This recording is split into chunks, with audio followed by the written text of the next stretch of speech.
Antes de tomar unas preguntas, no sé si hubiese algunas más, pero antes de tomar unas preguntas, yo quiero compartir algo con ustedes que compartí ayer con un grupo de personas pequeños que nos reunimos aquí ayer sábado, y quiero compartir algo con ustedes relacionado con lo que está sucediendo en los Estados Unidos en el día de hoy. Una de las cosas que ustedes escuchan que se está pidiendo es que se haga justicia, ¿verdad? Que se haga justicia, pero las frases que se utilizan es justicia social, justicia racial, ese tipo de forma en que se habla de estos temas. Uno de los problemas que yo tengo es que yo creo que las palabras tienen significado. Es un problema para mí. Porque hay gente que hablan y no se dan cuenta que las palabras tienen significado. Y ese significado de las palabras tiene consecuencias. Porque lo que nosotros decimos es lo que nosotros creemos. La Biblia dice que de la abundancia del corazón habla la boca. Dice que cuando una persona hace una declaración, esa declaración es lo que esa persona cree.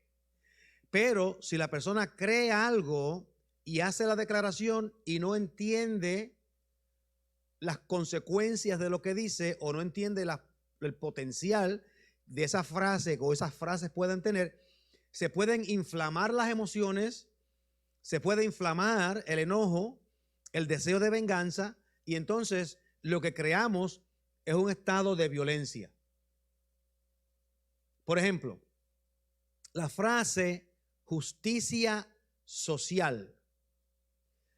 Cuando nosotros escuchamos la frase justicia social, obviamente tiene unos tonos bien positivos.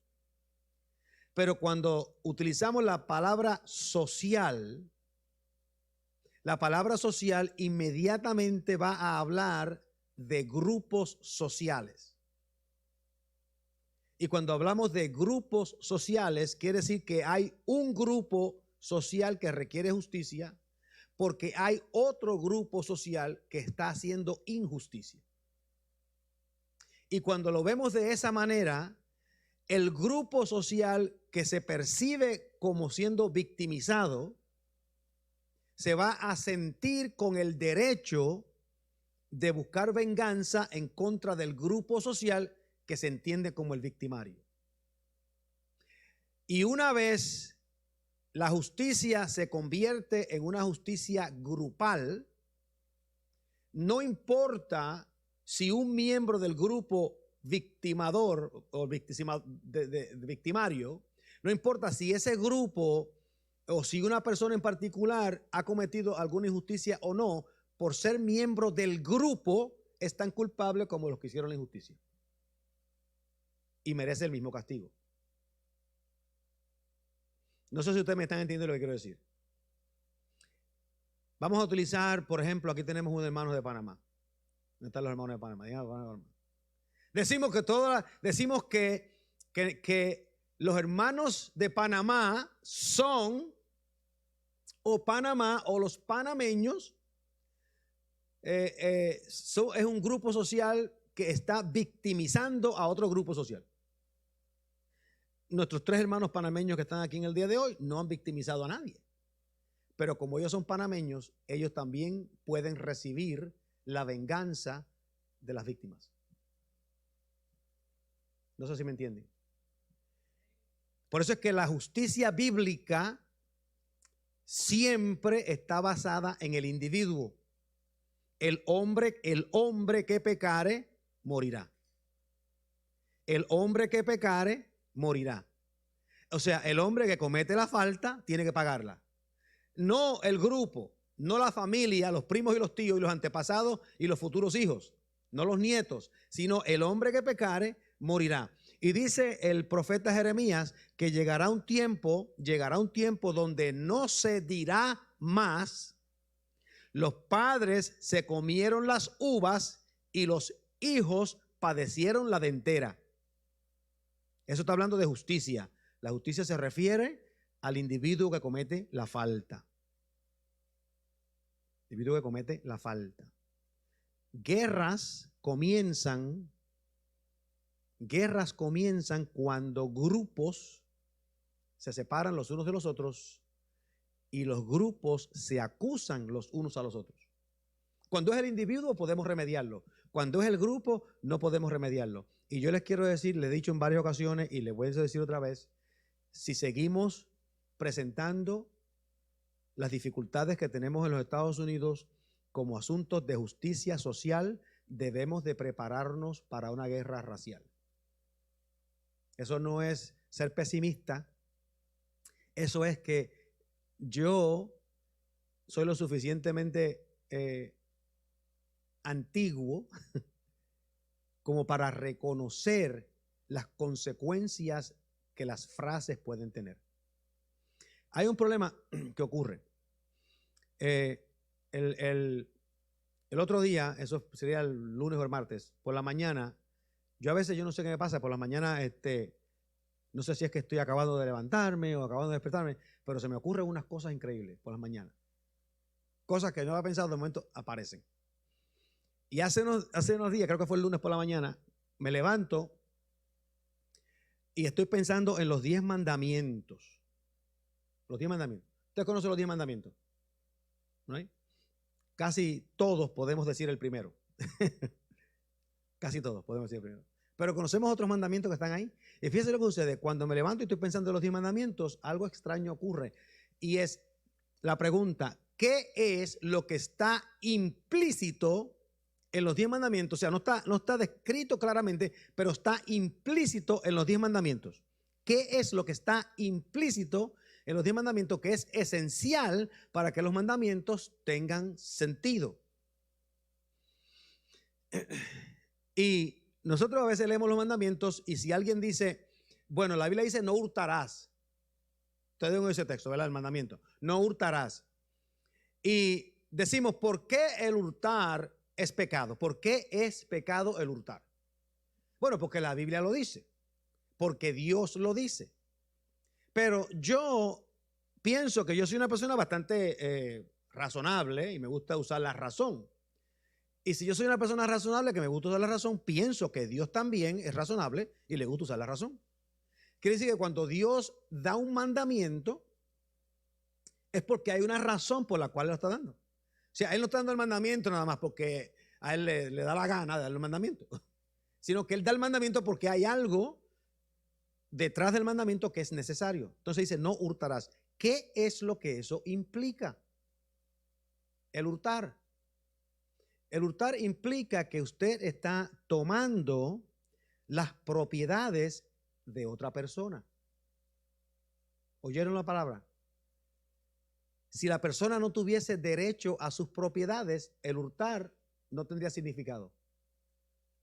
Pero el hurtar tiene significado. No hurtarás es un pecado que puede causarle la muerte a una persona, porque la persona que es dueño del televisor de 50 pulgadas tiene derecho a ese televisor y usted no puede venir a mi casa a llevarse el televisor que es mío.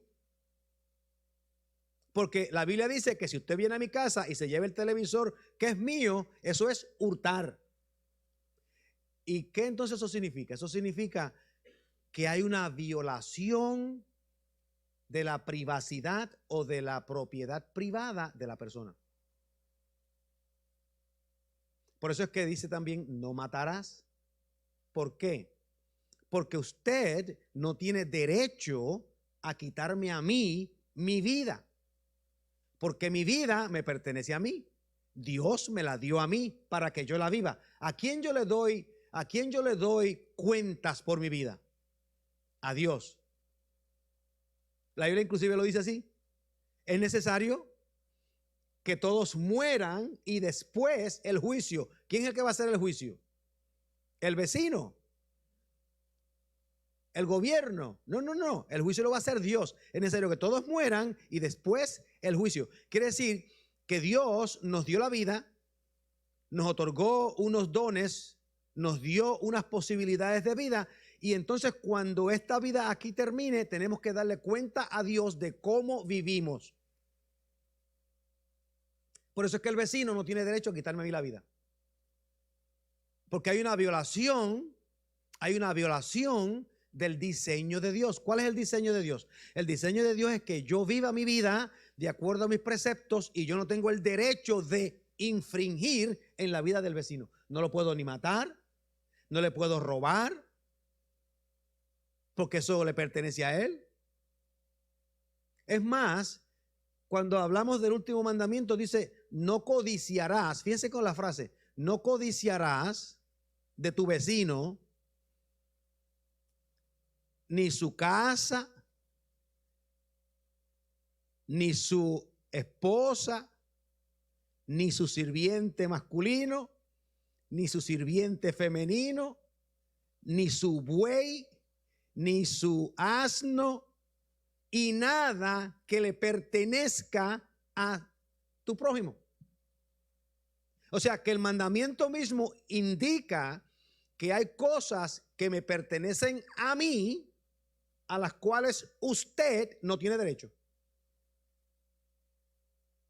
Y cuando alguien viola ese derecho, están cometiendo pecado. Porque están violando mi persona, mi dignidad y mi integridad. Por eso es que dice, no estarás pendiente de la casa del vecino. No tienes que tratar de quitarle la casa al vecino. Si la casa es del vecino, eso significa que no es suya. Porque le pertenece al vecino.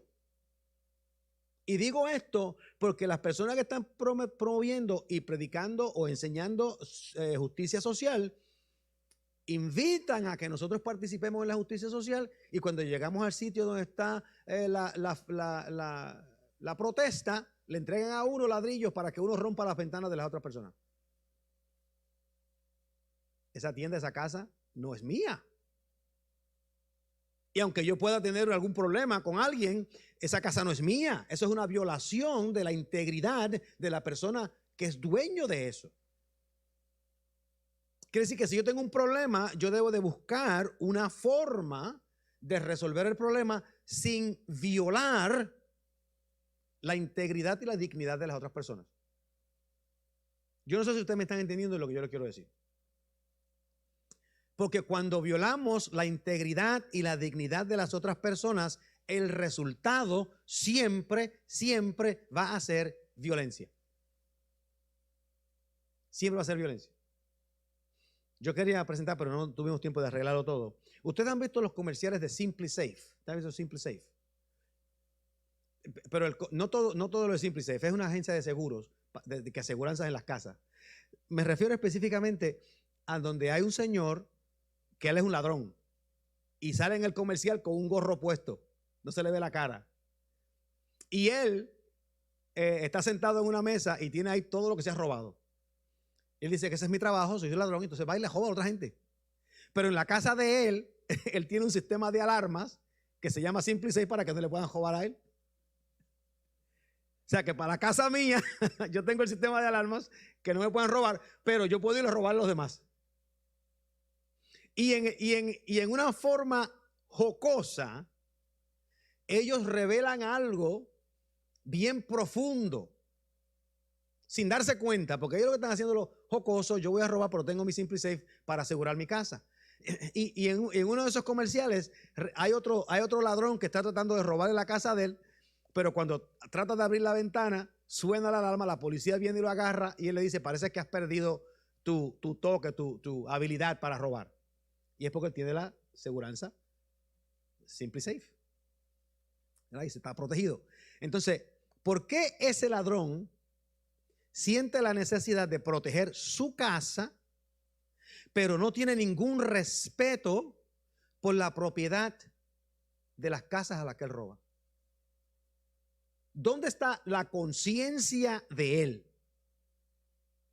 Yo sé que es un comercial y es una broma y es para llamar la atención de la seguridad de SimpliSafe.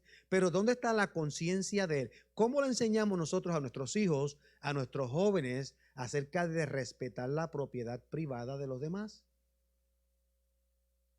¿Cómo le enseñamos a eso? ¿Cómo le enseñamos? Pero en estos instantes estamos dando excusas para la violencia.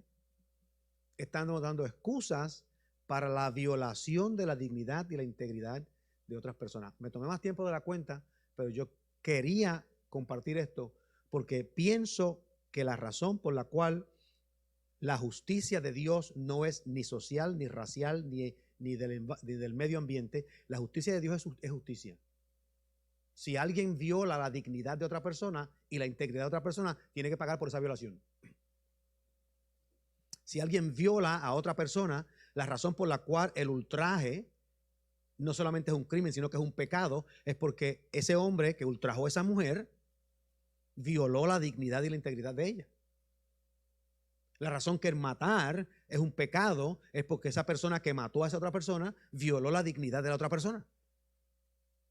La razón por la cual el robarse el carro del vecino es un pecado es porque le violaron la dignidad de la propiedad privada del vecino. La razón por la cual el pegarle fuego a la casa del vecino es un pecado es porque se le violó la dignidad de la propiedad privada del vecino. O sea que los mandamientos no son dados en un vacío, sino que son dados con un contexto. Y quizás en la iglesia nosotros hemos perdido parte de esto, y a mí me da grande pena y molestia cuando escucho mensajes, predicadores y demás hablando acerca de este tipo de situación sin entender las consecuencias potenciales que esto tiene. Y hay consecuencias que pueden venir. Consecuencias que pueden venir. Así que eso quería dejárselo saber porque me surge el otro día y realmente hasta el lunes pasado, si fue el lunes o el martes, hasta esta semana pasada, yo no había hecho la conexión que los 10 mandamientos mismos implican que nuestras vidas y nuestras propiedades nos pertenecen a nosotros y que otro no tiene derecho a recibirlas o a tomarlas. Y nosotros tenemos que enseñar eso en la iglesia de nuestros hijos. Nadie tiene derecho a lo que es suyo. Si usted se lo quiere regalar a alguien, eso es cosa suya. Si usted se lo quiere prestar a alguien, eso es cosa suya. Pero yo no puedo agarrar mi almohada y aparecerme en su casa y decir, yo voy a dormir en su casa. Bueno, no, esta casa es mía. ¿Cómo que esta casa es mía? Justicia social. Justicia social quiere decir que tu casa es mía también.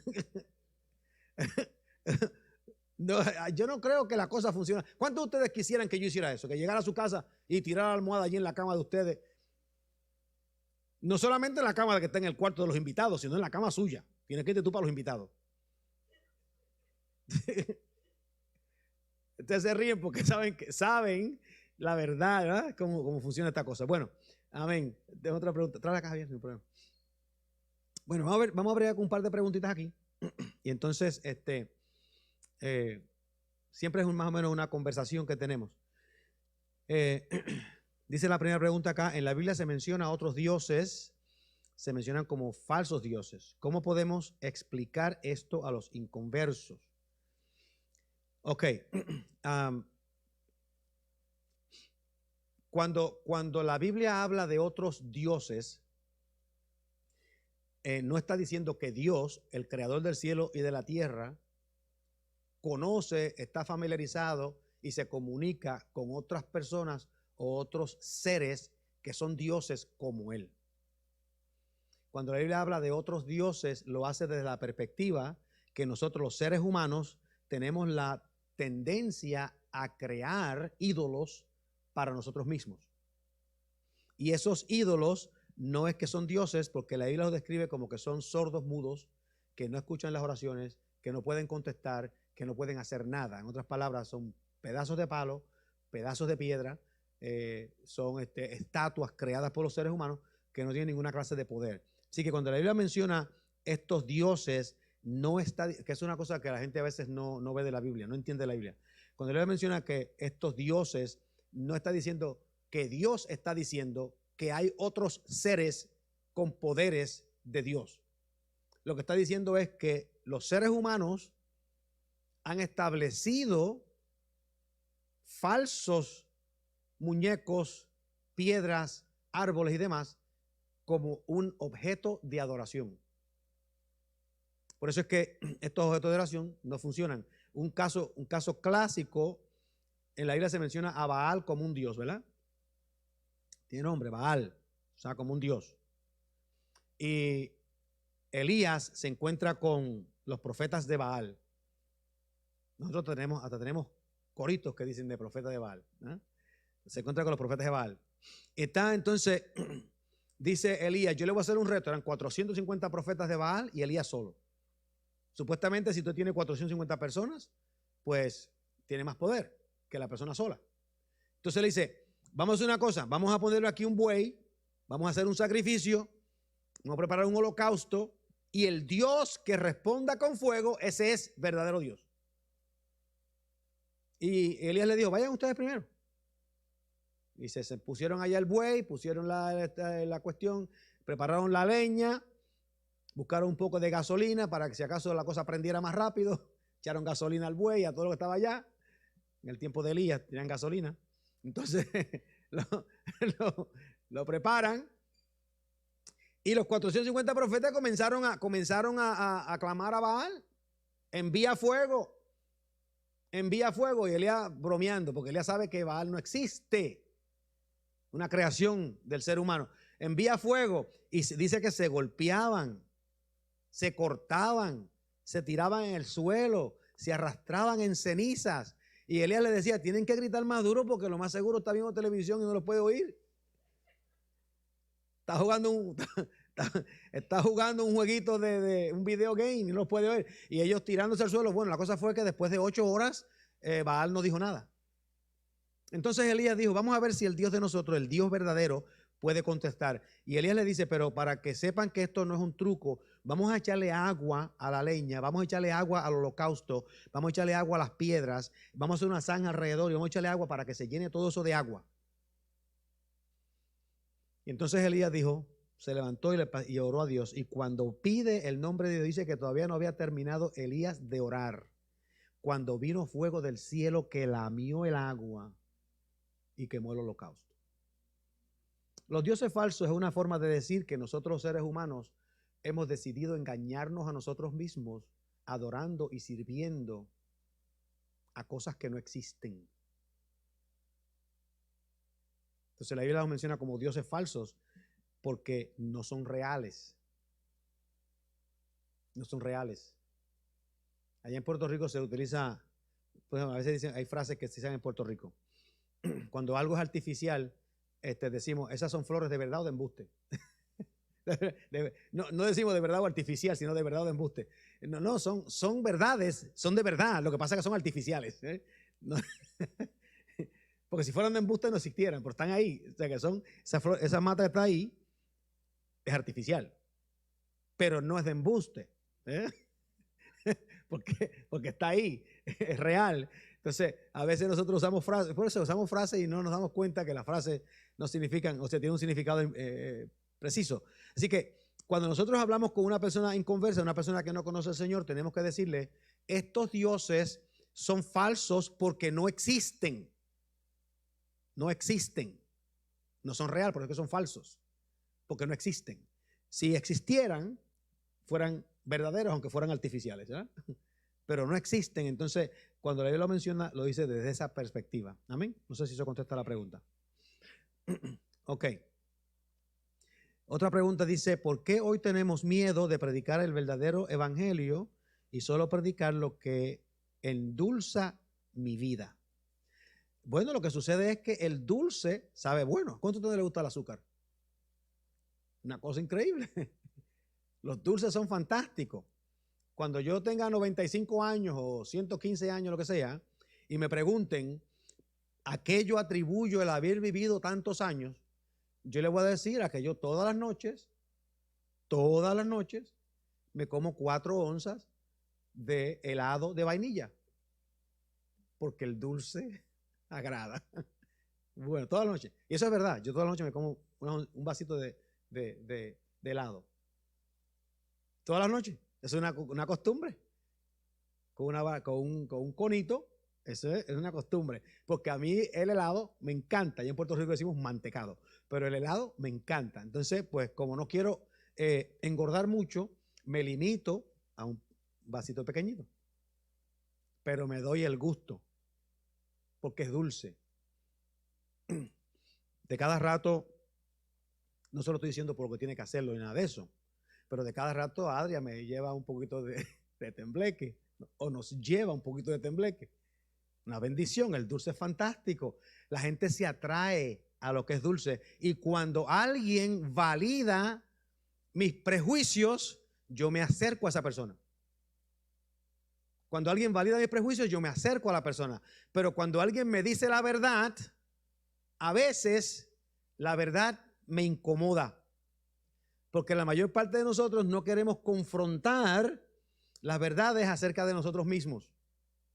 Cuando somos honestos, sí. Cuando tenemos hambre de crecimiento, sí. Cuando tenemos deseos de ser transformados, sí. Pero cuando lo que queremos es pasar el momento, disfrutar el helado por la noche, sin que nadie nos diga que nos vamos a engordar con el helado, entonces no queremos oír la verdad. Y el evangelio verdadero nos va a retar a cambiar. La predicación del evangelio verdadero nos reta a cambiar. Por ejemplo, cuando yo les estoy mencionando a ustedes acerca de los 10 mandamientos y el asunto implícito que los 10 mandamientos tienen de la propiedad privada, en el mundo moderno de hoy, donde la gente no cree ni en la verdad ni creen en la mentira, porque la gente de hoy no cree en nada. Cuando la gente de hoy creen que todas las cosas le pertenecen a todo el mundo y que yo tengo derecho a las cosas de los demás, el hablar de esto no les va a caer bien. Y el que prefiere el endulzamiento prefiere irse a otro sitio. Pero acá, en Embajadores de Cristo, mientras yo pueda seguir comiendo helado todas las noches entre las 8 y las 9 de la noche, yo les voy a decir a ustedes la verdad. Y la verdad los va a retar a confrontar sus prejuicios y los míos y a cambiar. Porque lo único que puede cambiar al ser humano es la verdad.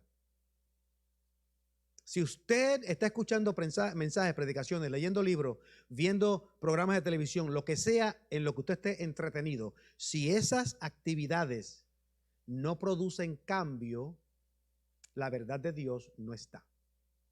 Tiene que producir cambio. Porque la verdad impide que nos quedemos sin cambiar. La verdad nos obliga a cambiar. La verdad nos obliga a cambiar. Y eso es bien importante que nosotros entendamos. Así que cuando hablamos acerca del mensaje del evangelio, ¿a quién no le gusta? ¿A cuánto a ustedes les gustaría ser multimillonarios? Si tuviésemos la oportunidad de ser multimillonarios, que pudiéramos tirarnos para atrás y decir, yo tengo 70 millones en el banco, o 35. Yo me conformaría con 2, pero no importa. Pero a todos nosotros, porque el dinero tiene un atractivo. Entonces, si ustedes vienen acá y yo comienzo a predicarles a ustedes que si ustedes dan el diezmo, que si dan la ofrenda, que si hacen esto y que si hacen lo otro van a ser multimillonarios, este sitio se llena porque si multimillonario, en cualquier momento me cae $1 millón del cielo y olvídate, estamos todo el mundo contento. Esa es la dulzura de la predicación que realmente no es real, porque vamos a ser todos multimillonarios. Hay posibilidad de que lo podamos hacer, la posibilidad existe, pero lo vamos a hacer. La historia nos dice que eso no es cierto. Aún en las iglesias que llevan 50 años predicando de que todo el mundo va a ser multimillonario, ninguno son. 2 o 3 que lo eran antes de convertirse, porque lo hicieron en sus negocios. Y esas son cosas que aquí yo no les voy a decir a ustedes que ustedes van a ser multimillonarios. Yo lo que les voy a decir a ustedes es que si ustedes y yo caminamos juntos, recibimos la verdad de Dios, podemos vivir vidas que sean agradables a Dios y satisfactorias para nosotros. Y si usted vive una vida satisfactoria, si usted vive una vida que es agradable a Dios, ¿qué más riqueza puede desear uno en la vida? Vivo una relación con Dios agradable y estoy satisfecho.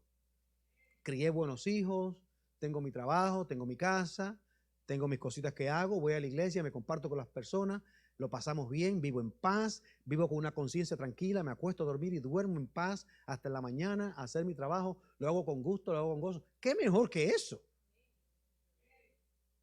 ¿Cuántos millonarios terminan en suicidio? No tenían paz, tenían los millones, pero no tenían paz. Y lo que nosotros queremos que usted aprenda es a vivir una vida que sea agradable a Dios y satisfactoria para usted. Ese es el lema y lo decimos aquí todos los domingos, en varias ocasiones. Amén. Bueno, tenemos un par de preguntas más y vamos a bregarlas antes que se nos acabe el tiempo. Dice,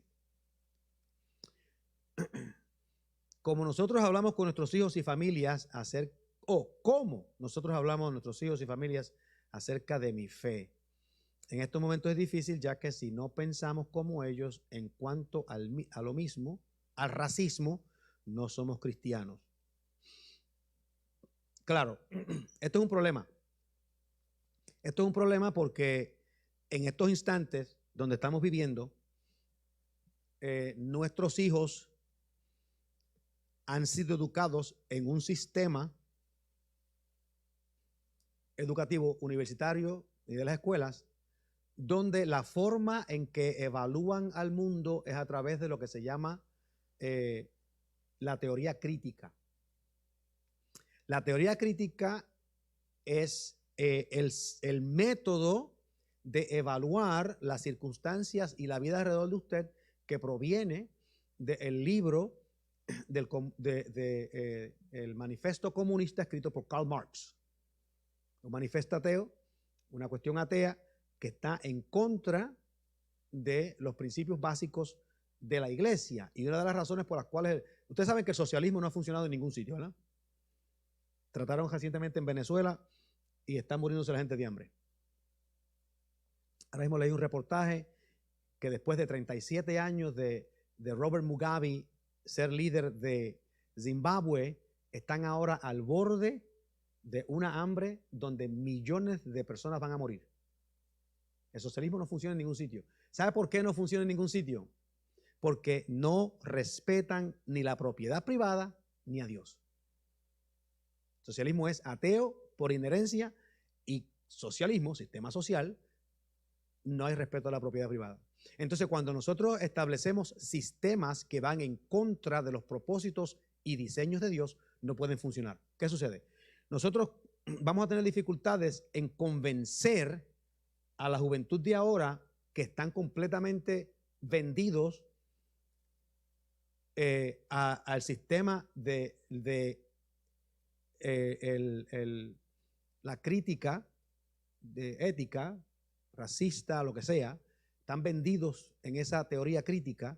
Y cuando decimos teoría crítica, estamos hablando de algo específico, donde ellos quieren deconstruir el lenguaje.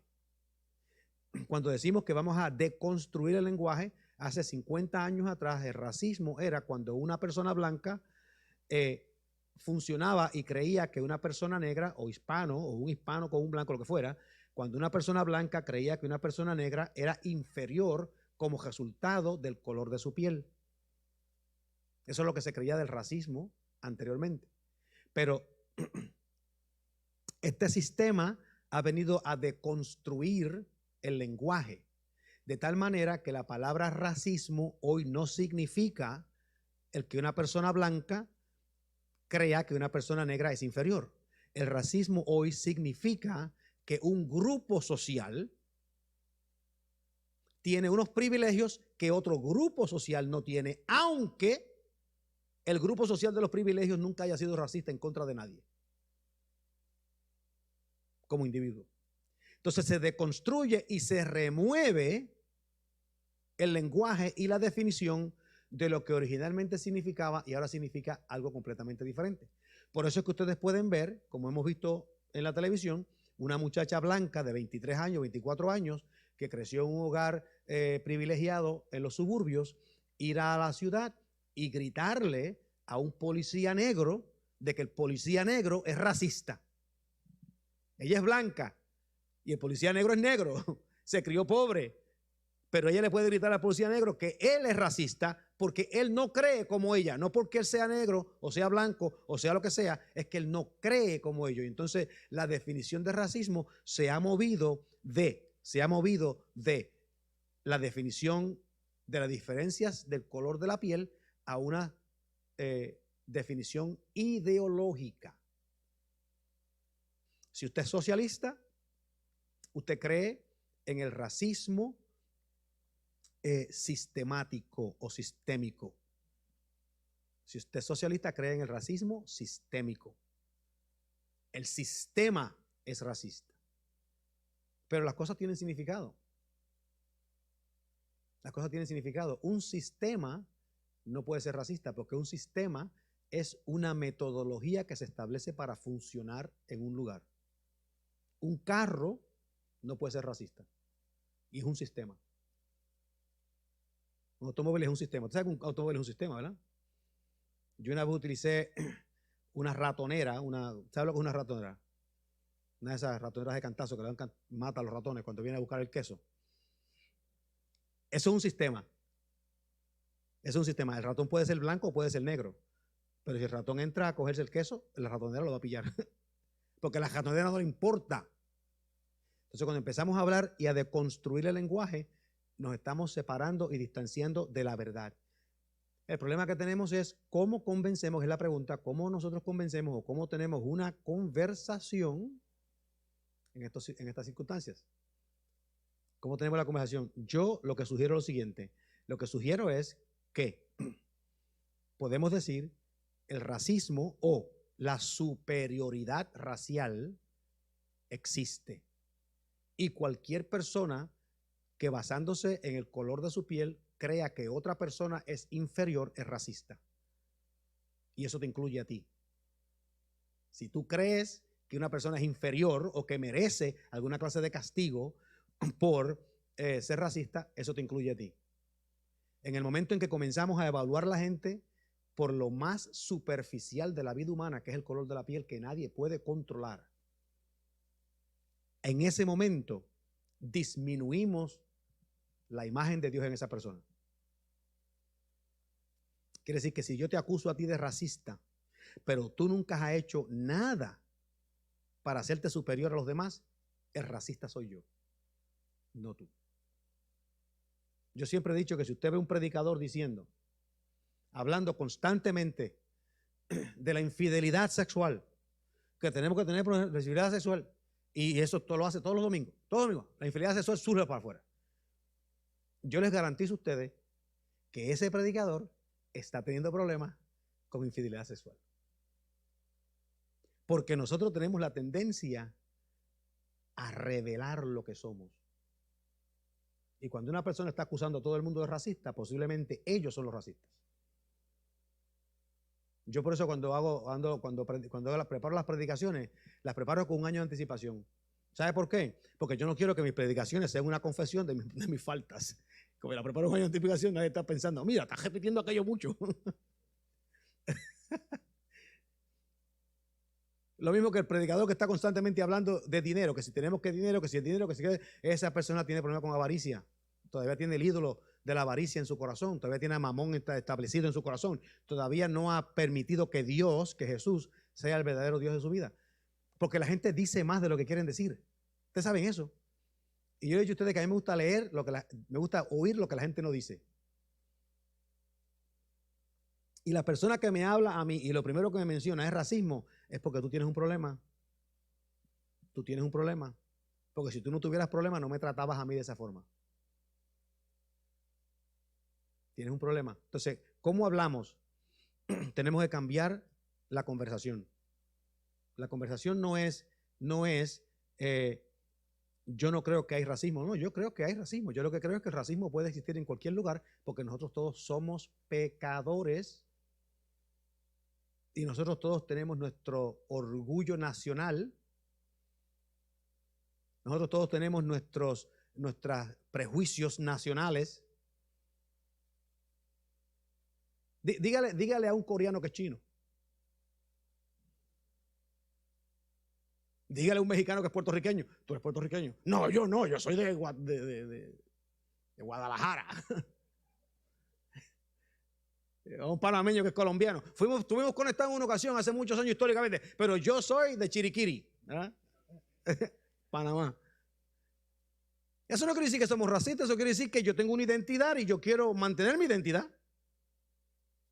El mantener la identidad no es malo. Entonces tenemos que cambiar la conversación. La conversación no es, ¿existe el racismo? No, el racismo existe, pero existe en todos lados. Y no vamos ahora a juzgar a grupos de personas sin evidencia de que ese grupo o una persona en particular ha cometido un acto de racismo. Porque si lo acusamos injustamente, entonces nosotros ahora somos los que somos injustos. Y el hablar de justicia, entonces para ti es un juego, no una cosa real. Porque las palabras tienen consecuencias. Pero es un tema difícil porque como ya están brainwash, ya tienen un lavado de cerebro en cuanto a la teoría crítica y están deconstruyendo el lenguaje, no importa lo que ustedes digan, siempre van a seguir deconstruyendo el lenguaje. Siempre van a seguir cambiando las definiciones. Porque al cambiar las definiciones, cambian el tema. Entonces tenemos que tratar de llevarlos al sitio.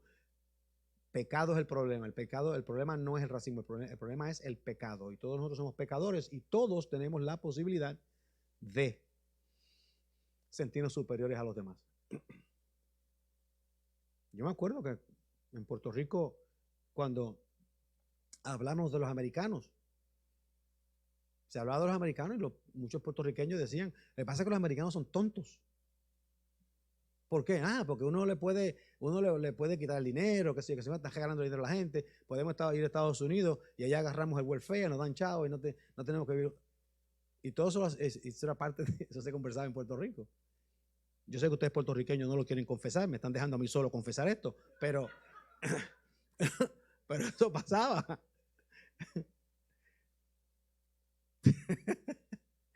Anyway, la conversación es difícil, pero tenemos que cambiar la conversación no a sistema, sino a individuos. A cualquier persona que es racista debemos de retarlo a que se arrepienta en el Señor. Ok. Pregunta, ¿en qué momento podemos perder la gracia de Dios? Esa pregunta es fantástica y la contestación es bien simple. Nunca podemos perder la gracia de Dios. Nunca se pierde la gracia de Dios. ¿Por qué? Porque la gracia es de Dios. Yo no puedo perder algo que no tengo yo. Si la gracia es de Dios, es de Dios. Yo no puedo perder la gracia de Dios. Yo lo que puedo hacer es separarme, distanciarme de Dios y yo puedo entonces no experimentar los favores que acompañan la gracia de Dios. Empiezo a experimentar los favores que acompañan la gracia de Dios. Ahora, si la pregunta es, ¿podemos nosotros perder la salvación? Tampoco. Tampoco. ¿Por qué? Porque la salvación que nosotros tenemos funciona de esta manera. Funciona de esta manera. Cuando recibimos al Señor como Salvador personal, recibimos el sello del Espíritu Santo. Dice la Biblia.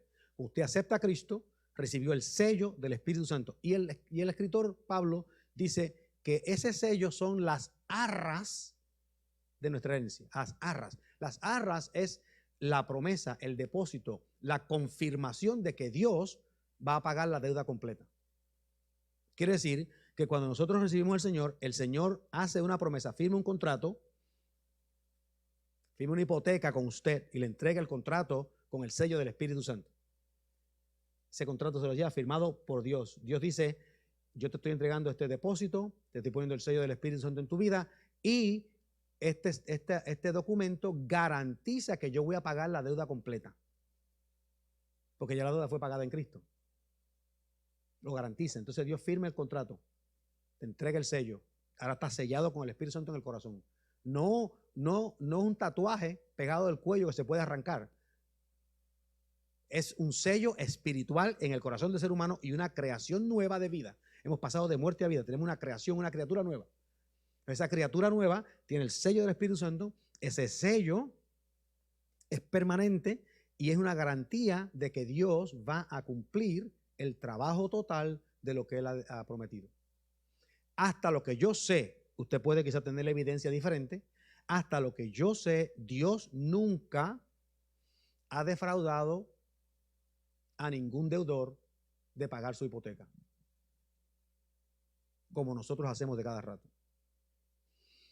Compramos una casa, perdemos el trabajo o no queremos pagar y entonces nos botan de la casa porque no quisimos pagar la casa o el carro.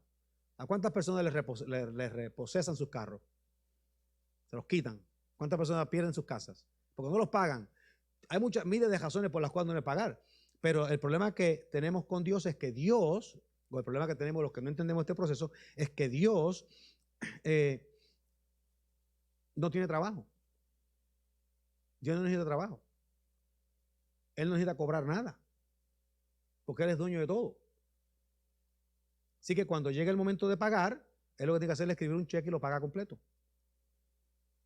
Dios cumple sus promesas. Amén. La Biblia dice que cuando nosotros somos infieles, Él permanece fiel.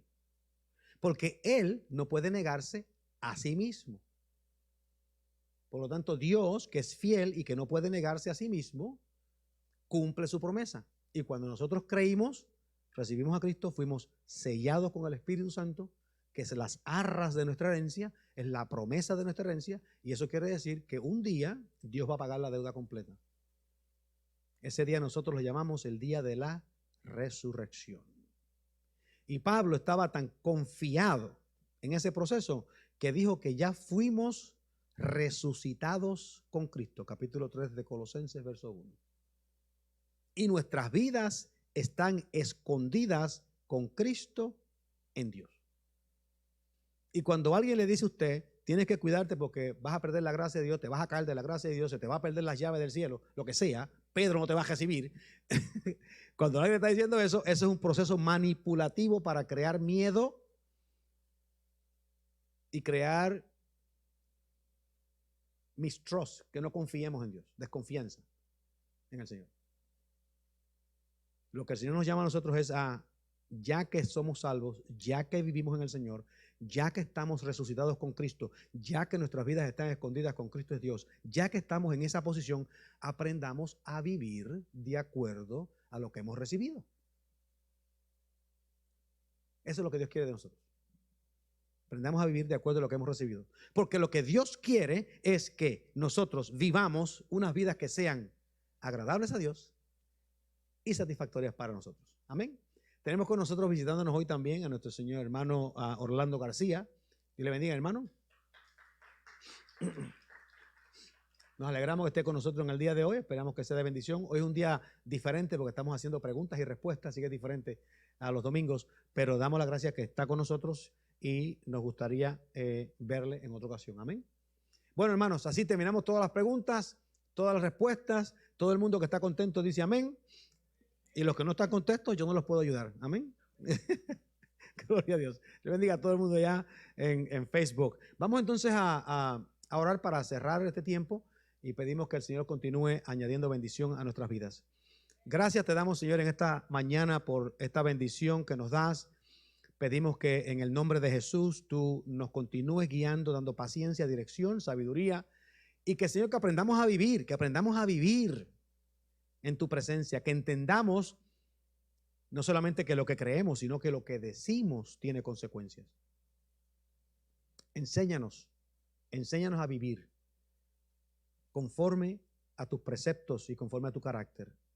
En el nombre de Jesús. Gloria a Dios. Amén.